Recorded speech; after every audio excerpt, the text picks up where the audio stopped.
উপদেষ্টা হাসান আরিফের মৃত্যু। 5 দিন বন্ধ থাকবে ডাচ বাংলা ও ন্যাশনাল ব্যাংকের লেনদেন। শিক্ষক সর্বোচ্চ 2 বার ও শিক্ষিকা 3 বার বদলির সুযোগ। খুলনায় 5 লাখ করে টাকা পেলেন শহীদ পরিবারের সদস্যরা।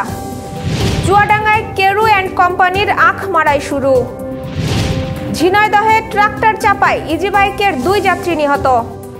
এশিয়া কাপের ফাইনালে বাংলাদেশ প্রতিপক্ষ ভারত। শীত বৃষ্টি কুয়াশা নিয়ে আবহাওয়া অফিসের নতুন বার্তা। দর্শক, রাতের আয়োজনে সকলকে স্বাগত জানাচ্ছি। আমি স্বপ্না দেবনাথ। শুনছিলেন প্রধান শিরোনাম, এবার বিস্তারিত। তার আগে আপডেট খবর পেতে গ্রামের কাগজের ইউটিউব চ্যানেল সাবস্ক্রাইব এবং ফেসবুক পেজ ফলো করে রাখুন। অন্তর্বর্তী সরকারের ভূমি এবং বেসামরিক বিমান পরিবহন ও পর্যটন মন্ত্রণালয়ের উপদেষ্টা এএফ হাসান আরিফ মারা গেছেন। ইন্না লিল্লাহি ওয়া ইন্না ইলাইহি রাজিউন। শুক্রবার বিকেল 3:15টার দিকে রাজধানীর ল্যাব 8 হাসপাতালে চিকিৎসাধীন অবস্থায় তার মৃত্যু হয়। তার বয়স হয়েছিল 83 বছর। উপদেষ্টার দপ্তরের সংশ্লিষ্টরা জানিয়েছেন, দুপুরে বাসায় খাবার খেতে বসলে হঠাৎ তিনি পড়ে যান। পরে হাসপাতালে নিয়ে গেলে চিকিৎসক জানান তিনি হার্ট অ্যাটাক করেছেন। বিকেল 3:10 দিকে তাকে মৃত ঘোষণা করেন চিকিৎসকরা। গত 8 আগস্ট অন্তর্বর্তী সরকারের উপদেষ্টা হিসেবে শপথ নেন এএফ হাসান আরিফ। একই দিনে প্রধান উপদেষ্টা হিসেবে শপথ নেন নোবেল বিজয়ী অর্থনীতিবিদ অধ্যাপক ডক্টর মোহাম্মদ ইউনুস।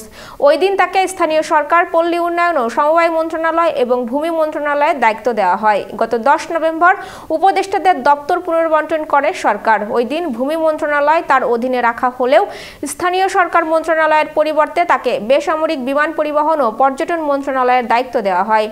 হাসান আরিফ 2001 থেকে 2005 সালের 28 এপ্রিল পর্যন্ত অ্যাটর্নি জেনারেল হিসেবে দায়িত্ব পালন করেছেন। এছাড়াও ফখরুদ্দিন আহমেদের নেতৃত্বে তত্ত্বাবধায়ক সরকারের আইন, বিচার ও সংসদ বিষয়ক মন্ত্রণালয়, ভূমি এবং ধর্ম মন্ত্রণালয় বিষয়ক উপদেষ্টা হিসেবে দায়িত্ব পালন করেন। বাদেশা ধানমন্ডি 7 নম্বর বায়তুল আমান মসজিদে তার প্রথম জানাজা হয়। এছাড়া শনিবার বেলা 11টায় হাইকোর্ট প্রাঙ্গণে জানাজা অনুষ্ঠিত হবে। তার মৃত্যুতে গভীর শোক প্রকাশ করেছেন রাষ্ট্রপতি মোহাম্মদ শাহাবুদ্দিন, প্রধান উপদেষ্টা ডক্টর মোহাম্মদ ইউনুস, প্রধান বিচারপতি ডক্টর সৈয়দ রেফাত আহমেদ সহ অন্যরা। এবার ন্যাশনাল ব্যাংকের লেনদেন 5 দিন বন্ধ থাকবে বলে ঘোষণা দিয়েছে Bangladesh bank. Core banking software হালনাগাদ করার উদ্দেশ্যে 31 ডিসেম্বর থেকে 4 জানুয়ারি পর্যন্ত ন্যাশনাল ব্যাংক বন্ধ রাখা হবে। বৃহস্পতিবার বাংলাদেশ ব্যাংক থেকে প্রজ্ঞাপন জারির মাধ্যমে জানানো হয়, ওই 5 দিন ন্যাশনাল ব্যাংক লিমিটেডের সব ধরনের ব্যাংকিং কার্যক্রম বন্ধ থাকবে। এর আগে ডাচ বাংলা ব্যাংকের লেনদেন 5 দিন বন্ধ থাকবে বলে জানিয়েছিল বাংলাদেশ ব্যাংক। কেন্দ্রীয় ব্যাংক জানায়, ডাচ বাংলা ব্যাংকের নতুন কোর ব্যাংকিং সফটওয়্যারের মাইগ্রেশনের কার্য সুষ্ঠুভাবে সম্পাদন করতে আগামী 1 থেকে 5 জানুয়ারি পর্যন্ত এবং এজেন্ট ব্যাংকিং সার্ভিসেস 30 ডিসেম্বর থেকে 5 জানুয়ারি পর্যন্ত সাময়িকভাবে বন্ধ থাকবে। এ সময় ব্যাংকের শাখা ও এটিএম বুথ থেকে কোনো সেবা পাবেন না ব্যাংকের গ্রাহকরা। তবে ক্রেডিট কার্ড ও মোবাইল ব্যাংকিং সেবা রকেটের লেনদেন চালু থাকবে। বেসরকারি শিক্ষক নিবন্ধন ও প্রত্যয়ন কর্তৃপক্ষের সুপারিশে নিয়োগ পাওয়া ইন্ডেক্সধারী শিক্ষকদের শূন্য পদের বিপরীতে বদলির প্রজ্ঞাপন জারি করেছে শিক্ষা মন্ত্রণালয়। বদলি নীতিমালা অনুযায়ী একজন শিক্ষক কর্মজীবনের সর্বোচ্চ 2 বার এবং একজন শিক্ষিকা কর্মজীবনের সর্বোচ্চ 3 বার বদলির সুযোগ পাবেন।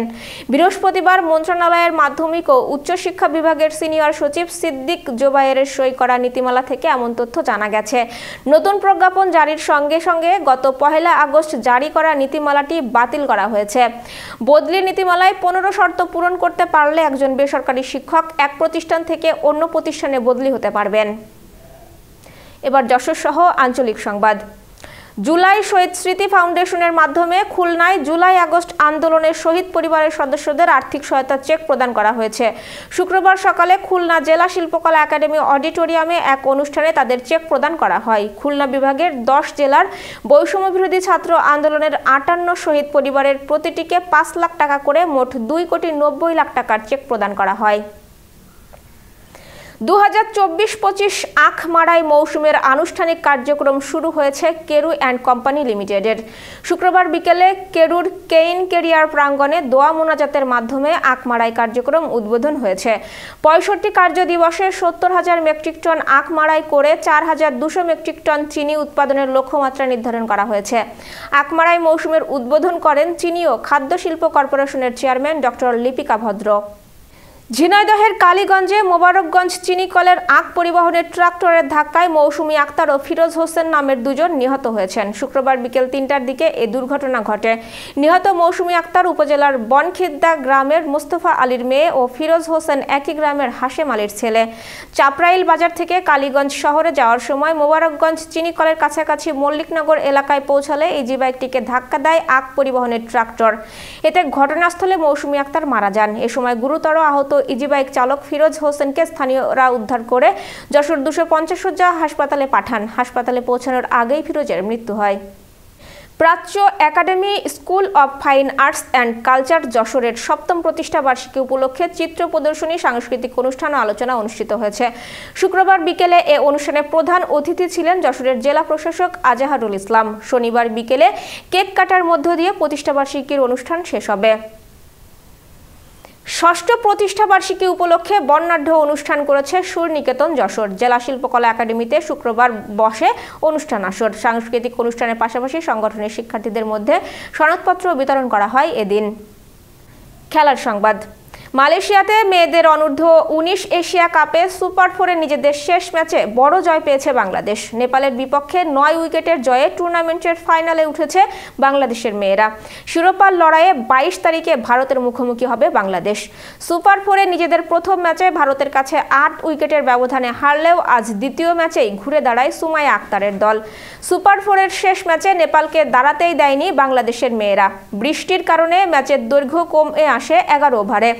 আগে ব্যাট করা হয় নেপাল বাংলাদেশের বোলারদের সামনে সুবিধা করতে পারেনি। নির্ধারিত 11 ওভারে 8 উইকেট হারিয়ে স্কোরবোর্ড মাত্র 54 রানে তোলে নেপালের মেয়েরা। ছোট লক্ষ্য তাড়া করতে নেমে বাংলাদেশ 7 বল হাতে রেখে 9 উইকেটের বড় জয়ে ফাইনাল নিশ্চিত করে। Renaissance hospital and diagnostic centre. রেনেসাতেই মিলছে কম খরচে উন্নত সেবা। তাই নিশ্চিন্তে আমাদের সেবা নিন, সুস্থ থাকুন। Renaissance hospital and diagnostic centre, সদর হাসপাতাল মোড়, দরাটানা, যশোর। দর্শক, শেষ করব আবহাওয়ার সংবাদ দিয়ে। সাগরে অবস্থানরত সুস্পষ্ট লঘুচাপটি দক্ষিণ পশ্চিম বঙ্গোপসাগর এবং তৎসংলগ্ন এলাকায় বিরাজমান রয়েছে। এর বর্ধিতাংশ উত্তর বঙ্গোপসাগর পর্যন্ত বিস্তৃত রয়েছে। এমন অবস্থায় শীত, বৃষ্টি এবং কুয়াশা নিয়ে নতুন বার্তা দিয়েছে আবহাওয়া অধিদপ্তর।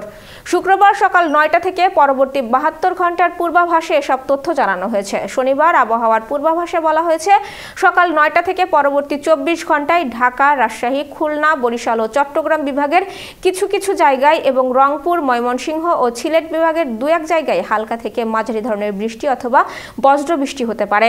বর্ধিত 5 দিনের আবহাওয়ায় সামান্য পরিবর্তন হতে পারে বলেও জানিয়েছে আবহাওয়া অফিস।